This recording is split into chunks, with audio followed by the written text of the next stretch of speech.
The jungle was quiet, too quiet. Then came a loud roar.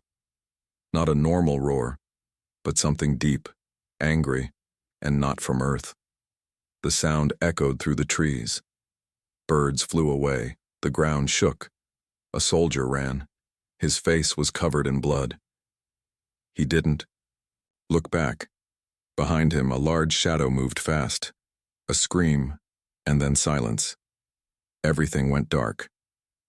A spaceship landed slowly on the training base of planet Zora. Dust and smoke filled the air as the ramp opened. One by one, new cadets walked out in neat rows, strong, trained, ready to fight. But one girl stood out. She was small, thin, and carried a bag bigger than her back. Her name was Alara. She looked nervous and tired. Her hands shook a little. Her uniform was too loose. The others whispered, "Is she lost? Is she really one of us? She won't last a week." Ilara heard them but stayed quiet. She had come here with a reason, a hope. But now she wasn't so sure. Commander Rogan, a tall man with a metal arm and cold eyes, stood before the new group. "Welcome to Zora," he said. "This planet is not your friend. You will train hard or you will die. No second chances." He looked at each cadet with sharp eyes. When his eyes met Alara's, he paused for a moment but said nothing. "Your first test starts now," he continued. "Run 5 miles through Sector Black, survive. If not, go home in a box." The cadets ran into the jungle. The air was hot and heavy. Insects buzzed. Strange plants moved when touched. Trees were tall and covered in red moss. Ilara ran slowly. Her legs hurt. Others passed her. Some laughed. "Come on, weak girl," one shouted. "She's going to feed the jungle monsters," another joked. Ilara tripped once, twice, but got up each time. She refused to quit. By evening, the cadets returned to base tired and dirty. Ilara came last. The medical team checked her bruised knees. "You're lucky," the medic said. "People disappear here." Ilara looked around. 2 cadets hadn't returned. Nobody spoke about it. That night the wind was strong. Trees outside moved like they were alive. Ilara couldn't sleep. She walked to the fence near the jungle. Then she saw it. 2 glowing eyes in the darkness, high above the ground, staring.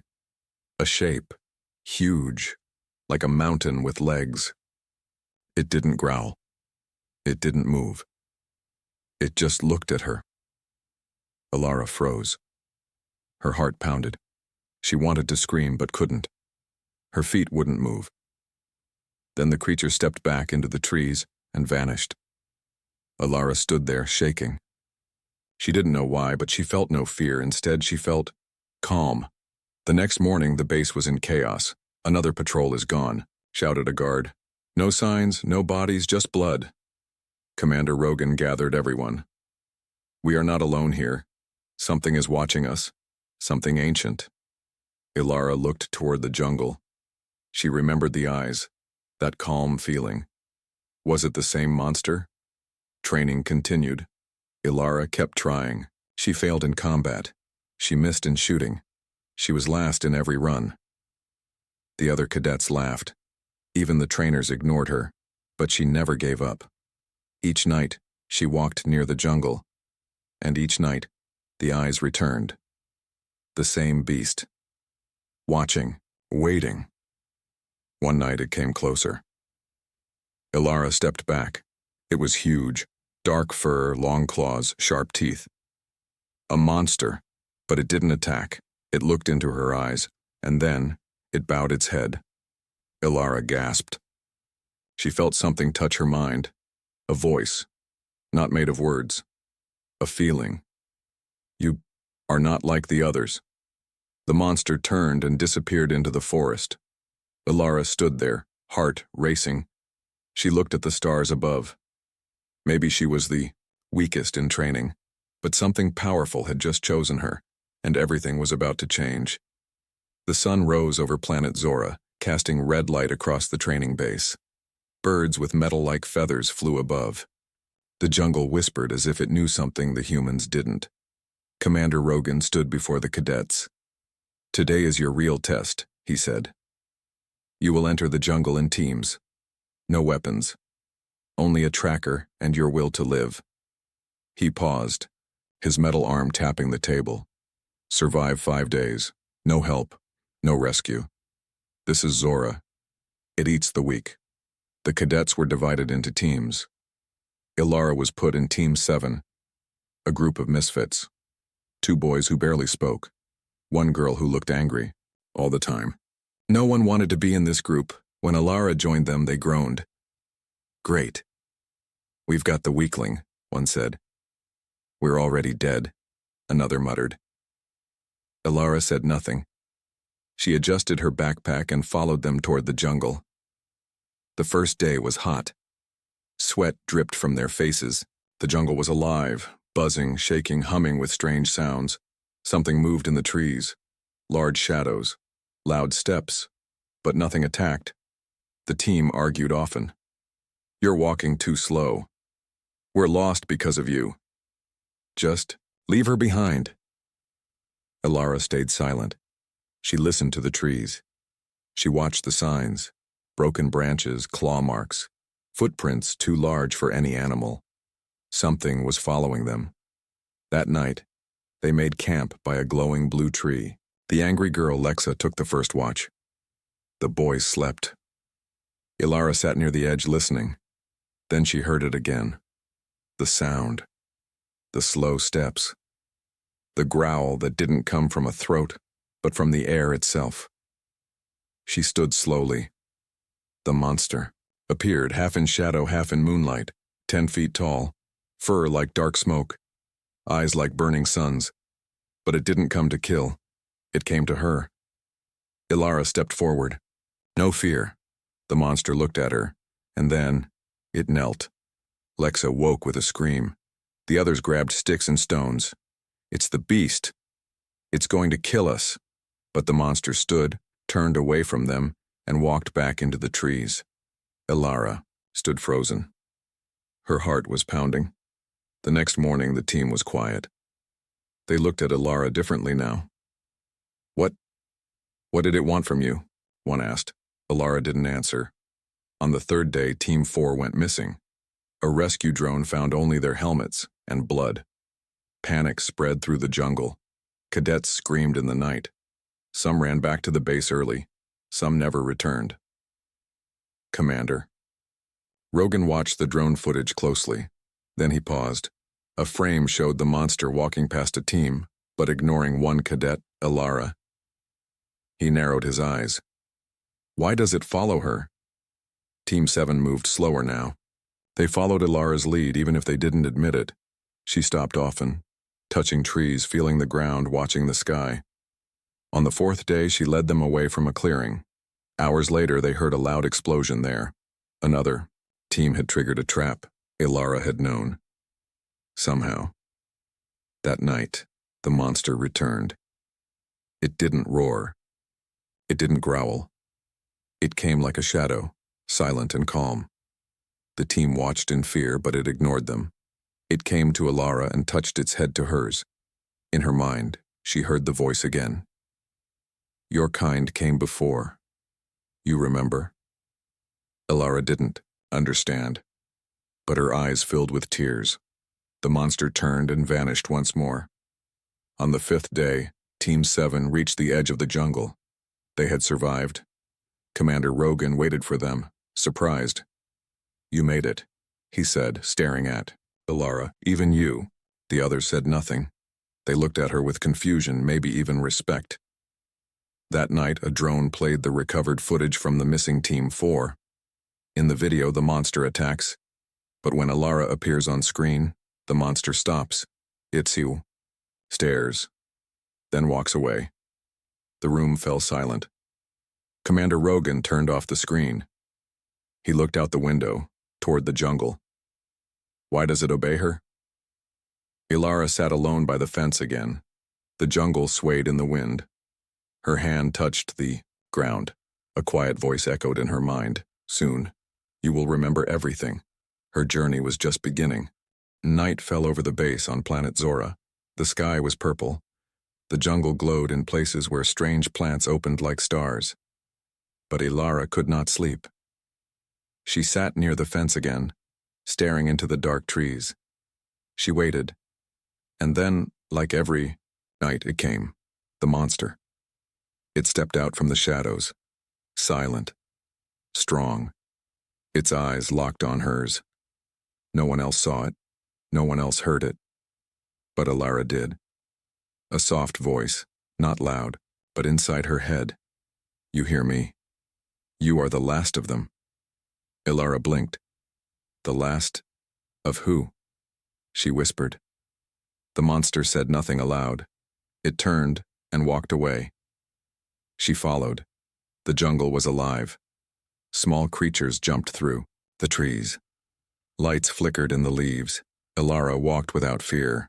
The monster moved slowly, letting her stay close. After some time, they reached a hidden place, an old ruin covered in roots and moss. It looked ancient.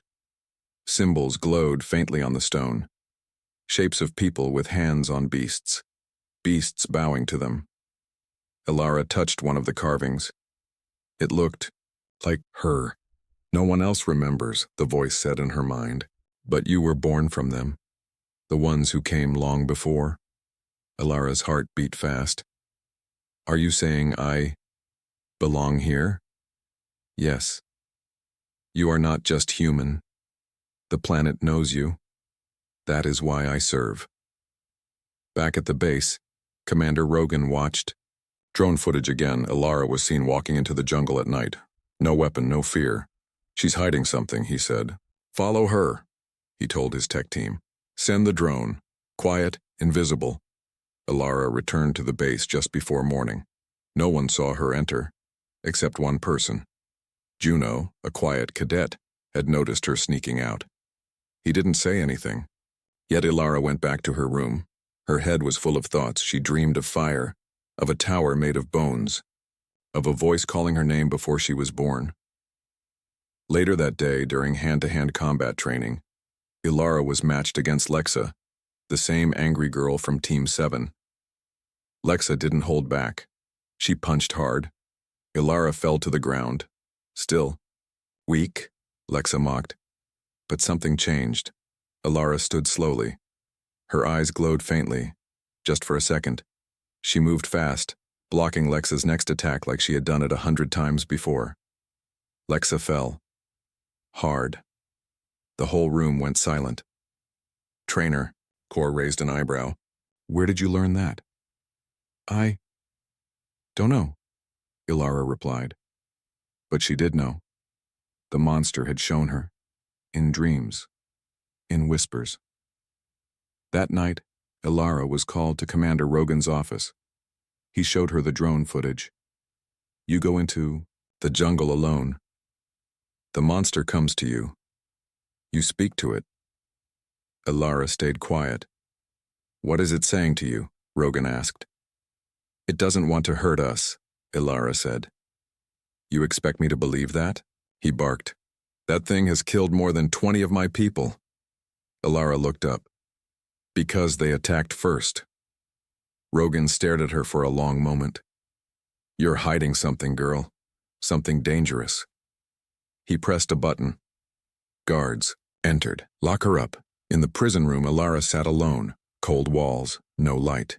Only the sound of her breath. She closed her eyes. The monster's voice came again. They fear what they don't understand. You must choose soon. Them or us. Outside the base, in the jungle, something stirred. The monster stood on a high rock. It looked at the stars. Then it roared. Not a roar of anger, a roar of warning. Something else was waking up. Something worse. Back in the prison, Ilara's door opened. Juno stepped in holding a stolen keycard. I saw the footage, he whispered. You're not crazy. You're something else. I believe you. Ilara stood, surprised. You're risking everything, she said. Juno smiled. So are you. They ran through dark halls, hiding from cameras. They slipped into the shadows outside the base, and Ilara did the only thing she could. She called it, in her mind, with her heart, and the monster came. The ground shook. Trees moved. Soldiers ran to towers, raising guns. But the monster didn't attack. It only stood near Alara like a wall of muscle and fur. Protecting her, Rogan watched from the control room. "What is she becoming?" he muttered. Alara touched the monster's head. "There's something worse, isn't there?" she asked. The monster's eyes glowed. "Yes, he is waking. The other, the killer. Your blood calls both of us." Alara stared into the dark jungle. Something else was coming. And this time, even the monster might not be strong enough. The jungle was too quiet. Even the birds had stopped singing. The wind didn't move. The leaves stood still. Alara stood beside the monster, her protector, her link to something ancient. Juno stood beside her, eyes wide with fear. What's happening?" The monster growled low. Not angry. Worried. "He is near." The voice whispered in Alara's mind. "The one buried below. The one who wants only death." Suddenly, a red light flashed across the sky. The ground shook. A loud scream came from far inside the jungle. It was not human, and it was not the monster beside her. Something else had woken up. Back at the base, Commander Rogan paced across the war room. "All units, move now. Scan the east jungle. I want eyes on that thing," he barked into his comm. A soldier ran in. "Sir, the girl, Alara, escaped, with help." Rogan slammed his metal arm into the wall. "Bring her back, or bring her body." Alara and Juno ran. The monster moved beside them like a silent giant. "Where are we going?" Juno asked. "To the ruins," Alara said. "The place where I first heard the truth." They reached the old stone site again. The glowing marks were brighter now, pulsing like a heartbeat. As Alara stepped forward, the stone lit up under her feet. A round platform began to rise from the ground. In the center was a deep hole, sealed with black metal and glowing chains. The monster growled. "He sleeps below. The planet locked him here long ago. But now, your kind has broken the seal." Alara looked down. Something was moving beneath the chains. Suddenly, crack! A loud shot rang out. The monster roared in pain and stepped back. "Snipers!" Juno pulled Alara down behind a stone wall. "It's Rogan's men." Alara looked up. The jungle was full of red lights now. Drones, soldiers, weapons. Commander Rogan stepped out from behind a tree, pointing a gun. "You think I'd let a recruit control this beast and not do anything?" he shouted. "You don't understand," Alara said. "There's something worse coming." Rogan laughed. "I don't care. I'll kill it. I'll kill you. Then I'll sell this planet piece by piece." He signaled. Soldiers opened fire. The monster charged. Gunfire lit the trees. The air was filled with smoke and roars. It tore through the attackers, throwing them like dolls. But there were too many. Bullets hit its shoulder. Explosives blasted the ground around it. Alara screamed, "No, stop!" Suddenly, the chains on the black hole cracked. The ground broke apart. A new sound rose from the pit. A deep, sick laughter. The chains exploded. Something crawled out. A second creature, twice as large as the first. Skin like cracked stone. Eyes that burned red. A mouthful of black teeth. Alara froze. The monster beside her, the one that protected her, stepped back. Afraid. The new one spoke in her mind, its voice dark and cold. "Daughter of the forgotten blood. You woke me. Now I feed." It leapt forward, straight into the middle of the fight. Rogan shouted, "What is that thing?" The new monster crushed 2 soldiers in one swipe. It opened its mouth and released a blast of black fire. Juno pulled Alara away just in time. The first monster tried to fight it, but was thrown into the trees. Alara screamed, running to it. Blood poured from its side. For the first time it looked weak. He was always stronger, the voice whispered faintly in her mind. "Then how do we stop him?" she asked. "You must become what you were born to be." Alara stood. The ground around her shook. But she didn't. Her eyes glowed. She stepped onto the glowing stone. Symbols lit up, spinning around her. Rogan aimed his gun again, but this time, Ilara raised her hand and the gun flew from his grip, ripped away by a force like wind and lightning. Juno gasped. Ilara, what are you? The second monster turned, to her. Its eyes narrowed. It growled a single word, Queen, then it charged. But Ilara didn't move. She raised both hands, and the ground rose to meet the beast. Vines like metal chains shot out from the earth, wrapping around it, pulling it down. The sky cracked. Lightning struck the ruins. Everything turned white. When the light faded, Ilara was on her knees. The second monster was gone, sealed again. But so was the first monster. Vanished. Only silence remained. Rogan lay on the ground, injured. Juno stood beside Ilara, stunned. What did you do? He whispered. Ilara looked at her hands. I don't know, she said quietly. But I think this is just the beginning. The jungle was silent again. No wind, no sounds. Not even the birds dared to sing. Ilara sat at the edge of the ruined stone circle. Her hands still glowed faintly. Her mind buzzed with whispers that weren't hers. Juno sat beside her. He didn't speak for a long time. Finally, he said, You stopped it. That thing, or it listened to you. Ilara didn't answer. She looked at the trees, eyes distant. I didn't stop it, she whispered. I sealed it, but only for now. Back at the base, Commander Rogan lay in the med bay, injured and angry. His left side was broken, but his mind still burned with hate. She's not one of us, he told his officers. She's something else, something old and dangerous. One officer asked, Sir, what if she's the key to surviving this planet? Rogan glared at him. Then we take the key, even if we break it. Ilara and Juno left the ruins the next day. The air still felt heavy, like the planet itself was watching. They traveled deep into the jungle, following whispers only Ilara could hear. Where are we going? Juno asked. To find the truth, Ilara said. I need to know what I am, what she was. After walking for hours, they came upon a hidden valley. In the center stood a tree taller than any building. Its bark shimmered silver. Its roots formed steps leading to a small stone platform. Ilara stepped forward. As her foot touched the stone, the ground lit up with glowing symbols, then flash. A bright light surrounded her. Juno shouted, Ilara! But she was already gone. Ilara stood in another place. Not real, but not a dream either. Everything around her glowed softly. Floating lights, like memory ghosts, moved through the air. A voice echoed, You have returned, daughter of the bloodline. Ilara turned. A woman stood before her, tall, wearing ancient armor, hair flowing like silver smoke. Her face looked like Ilara's. Who are you? Ilara asked. The woman smiled sadly. I am the first queen, the first human to bond with Zora, the first to speak to its monsters. Ilara gasped. You were real? Yes.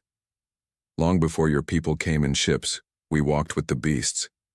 We ruled not with fear, but with bond. Images flashed around them, humans standing beside giant creatures leading them, healing the planet. But then the Dark One came, the queen said. He was made of fire and poison. He broke the balance. We sealed him under the stone. Gave my life to stop him. Ilara's eyes filled with tears. Why me? Because you are my blood. My gift moved forward, skipping generations, waiting, watching. Now it wakes in you. Outside the vision, Juno watched Ilara float above the stone. Vines grew around her but didn't hurt her. They held her gently, like a cradle. He waited and hoped. Inside the vision, the queen touched Ilara's forehead. But know this. The Dark One grows stronger. He was only slowed. You must finish what I began, Ilara asked. How? The queen gave her a final gift, a mark on her hand, a glowing symbol. It pulsed with life. This will let you command the wild. But only if your heart stays true. The light faded. Ilara opened her eyes. She fell to the ground, gasping, shaking. Juno ran to her. "Are you okay?" Ilara stood slowly. Her eyes were brighter, her voice steady. "I remember now," she said. "What she was, what I am." They returned to the base the next night. Quietly, hidden. But it was not the same. The base was in chaos. Fires burned near the walls. People screamed, alarms flashed red, and above it all, dark shapes flew through the sky. Creatures, not like the monster that protected Ilara. These were twisted, made of smoke and bone. The seal had cracked again. Ilara ran forward. She raised her hand. The mark glowed. One of the beasts stopped midair, frozen, then screamed and exploded into light. The others turned away, afraid. The soldiers on the ground stared at her. Some raised guns, some knelt. Commander Rogan, watching from the tower, whispered, "She's not just a cadet anymore." Ilara looked at the people below, at the beasts above, at the jungle beyond. She was no longer the weakest, and her fight was far from over. The sky over planet Zora was burning. Flames lit the horizon. Strange flying creatures, made of smoke, bone, and fire, attacked everything in sight. Some came from the jungle, others rose from deep underground. The base's defense towers were falling one by one. Soldiers ran through smoke and debris. Many fired blindly. Some just ran. In the middle of it all stood Ilara. Her eyes glowed with silver light. The symbol on her hand pulsed like a heartbeat. Juno stood beside her, holding a weapon, but trusting her more than anything else. Commander Rogan, bleeding but alive, watched from the damaged control tower. "She called this destruction," he growled. "And now she thinks she can control it." Ilara raised her hand. The wild energy around her responded. From the jungle, something massive moved. Trees shook, ground cracked. The first monster, her protector, returned, injured but alive, and behind him came more. Not monsters, but beasts, huge ones, small ones, flying ones, crawling ones, creatures born from the planet itself. They gathered near Ilara like an army answering its queen. Juno's mouth hung open. "They're here for you." Ilara nodded. They were waiting, hiding, until I remembered who I was. One of the beasts stepped forward. It had 6 legs and a body like rock. Its eyes glowed blue. It spoke, but not aloud, only in her mind. "We serve the bond. We serve the blood." She looked around at them all. "Don't want war," Ilara said, "but I will not let this planet be destroyed." From the sky, a black creature screamed and dove toward them. Ilara pointed. The ground burst upward. Roots shot out and grabbed it midair, slamming it down. The beast roared, then burned away in a flash of white light. The crowd of creatures behind. Ilara howled in victory. Inside the base, Commander Rogan gave his final order. "Kill her. Kill all of them. If this planet can't be tamed, then we burn it." He pressed a red button. A deep rumble started underground. Juno's face turned pale. He activated the core bomb. The core bomb was meant to destroy the entire area, if the base was ever lost. Now Rogan planned to destroy everything. Ilara, the monsters, even himself. Ilara closed her eyes. The planet spoke to her through the mark on her hand. "This world does not want to die, but it needs you to act now." She turned to the largest beast, a flying serpent with wings like glass. "Take me to the tower," she said. The beast lowered its head. She climbed on. Juno followed. As they flew, the sky grew darker. Below them, the wild army charged, beasts attacking the dark creatures and tearing through Rogan's last soldiers. But the real danger was underground. The countdown had begun. They reached the top of the control tower. Rogan stood there, gun in hand, waiting. "You're too late," he said. "The bomb will explode in 5 minutes." Ilara stepped forward. "You'd kill every person here just to stop me?" "You're not human anymore," he shouted. "You're a weapon." She looked him in the eye. "Maybe, but I choose what I fight for." He fired. The bullet never reached her. A wall of wind and light stopped at midair. The serpent roared. Rogan screamed and jumped at her. But this time, Ilara didn't need the monster to protect her. She raised her hand. A blast of energy sent Rogan flying across the platform. He hit the wall hard and didn't move again. Juno ran to the control panel. "The bomb, it's locked. I can't stop." Hit. Ilara touched the system. The glowing mark on her hand spread across the panel like roots. The machine sparked, then stopped.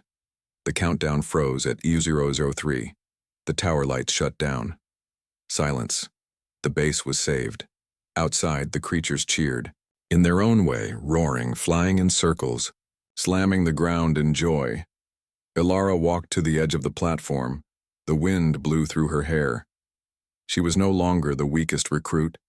She was something more. But far beneath the ground, in a crack of the world that no light touched, a second heartbeat began to stir. Soft, slow, but growing. The seal was broken, but not gone. Something else was still waiting, watching, smiling. The war had ended, for now. The sky over the jungle was clear. Smoke rose slowly from the ruins of the base. The wild creatures returned to the deep forest, but many stayed near Ilara, watching, waiting. They did not speak. They didn't need to. She was their queen now. Juno walked beside her as she moved through the quiet halls of the broken command tower. No alarms. No gunfire. Just silence. He asked, "What happens now?" Ilara stopped. "There's still something buried, something deeper." Juno frowned. "You mean the Dark One? I thought he was sealed." Ilara turned to him. Her eyes were calm but cold. "He is, but the seal won't last, and I need to understand what's under it, who I really am." That night the dream returned. Ilara stood in a field of ash. The sky was red. A throne made of bones stood at the center. A man sat on it, but he had no face, only eyes burning red. He smiled. "You wear the mark," he said, "but you don't understand it." Ilara raised her hand to use her power, but nothing happened. The man stood. The throne cracked beneath him. "Come find me, little queen." Beneath the bones, beneath the blood. He stepped forward. The world shattered. Ilara woke up, gasping for breath. At dawn, she gathered her team. Just 5 people. Loyal, brave. The rest had evacuated the base or returned to orbit. Ilara had chosen to stay. The jungle whispered to her now. The planet was guiding her, leading her to the place where it all began. 3 days later, they reached it. A canyon, so deep the bottom was covered in mist. The rocks glowed faint red. It was called by the natives long ago, the Maw. Carved into the wall of the canyon was a massive stone door, covered in roots, bones, and old symbols. Juno stared. "That's not just a cave, that's a tomb." Ilara stepped forward. The mark on her hand began to glow.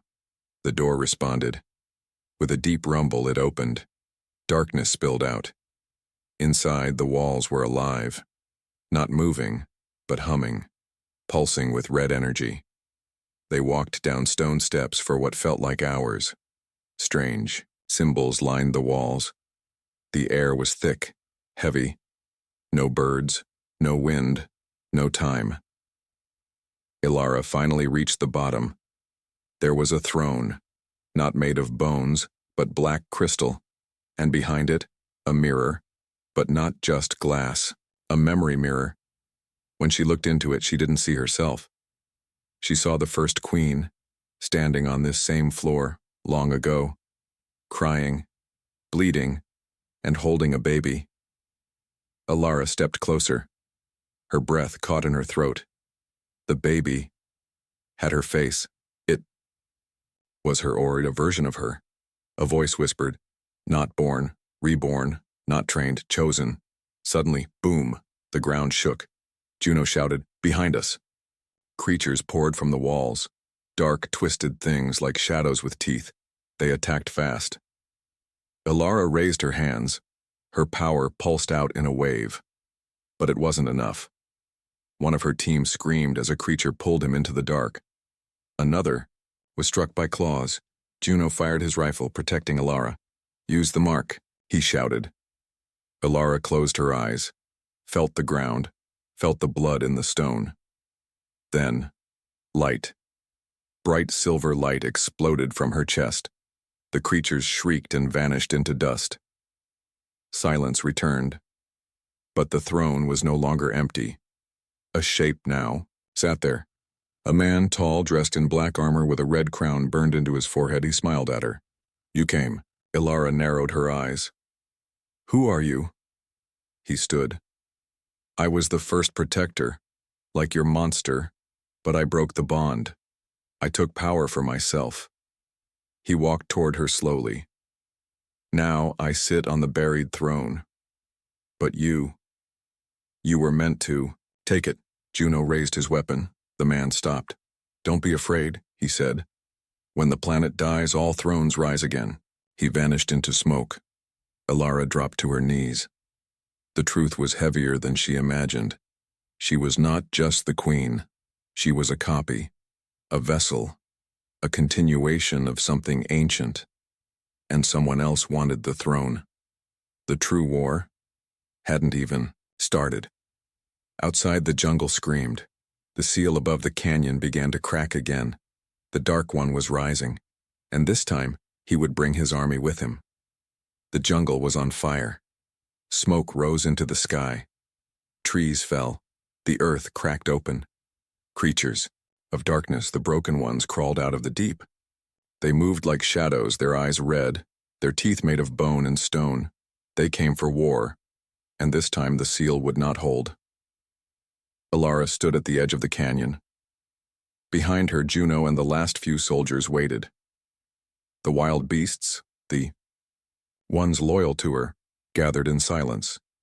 She looked across the battlefield. The sky was dark now, not from night, but from smoke, ash, and storm clouds. A voice echoed in her mind. "Take the throne. Bind the wild. Burn the broken." She stepped forward. The mark on her hand lit like fire. Far below, the enemy walked. The Shadow King, the one from the buried throne, led the charge. His body burned like black fire. His eyes were hollow. He raised his arm, and the beasts behind him howled. The final war had begun. Ilara raised both hands. The planet answered her call. From every direction, wild creatures rose. Winged serpents, stone-clawed tigers, horned giants, glowing insects and ancient beings long asleep. They all roared at once. The jungle had come alive. Then, silence. And then, the storm began. Thunder rolled as both armies crashed into each other. Stone broke. Wings tore the air. Teeth met claw. Light met shadow. Juno fired beside Ilara. "We hold the line." But this was not just a battle of weapons. It was a battle of will. The Shadow King moved toward Ilara, walking through fire like it was air. He spoke, but not with his mouth. "You think you lead them?" he whispered. "You are just a child of the old blood. A memory. I am the truth beneath the planet." Ilara felt fear. But then, she remembered the dream. The throne. The first queen's tears. She was not just a copy. She was hope reborn. She shouted, "You may be the end, but I am the bond." She raised her hand and light exploded from her chest. The mark on her palm turned into a circle of fire. From it, vines and lightning twisted into the air. The wild army roared louder, stronger. Even the broken ones paused. For a moment, just one, they feared her. The Shadow King charged. Their powers clashed, his smoke against her light. The earth cracked under them. The jungle screamed. Everything slowed. Then, Ilara reached out not to destroy him, but to bind him. "I see you," she said softly. And with those words, the memories of the planet poured into her mind. She saw the truth. He was once a protector too, but he had fallen to fear, greed, and power. She held his hand. Light flowed through him, and for the first time, he cried. He collapsed. The broken army stopped. Without their master's rage, they melted back into the earth. Silence returned. The storm faded. Later, Ilara stood where the throne had once been. It was gone now, turned into a garden of glowing flowers. The planet had healed. Juno stood beside her. You did it. She looked out over the horizon. No, she said. We did it. In the weeks that followed, the survivors began to rebuild. Not a base, not a war camp, but a village. A home that worked with the planet, not against it. The wild beasts did not leave. They watched, helped, protected, and at the center of it all stood Ilara, the weakest recruit. Now the protector of a world. Epilogue. A small child sat on the edge of the jungle, playing with a glowing bug. She looked up at the statue built in the village center. It was Ilara, standing tall, one hand open, vines around her feet, a silver light in her palm. The child asked her mother, "Is she real?" Her mother smiled. She was more than real. She was our queen, our shield, and the reason we live. The child nodded. I want to be like her one day. Her mother whispered, then be kind, be brave, and listen to the wild.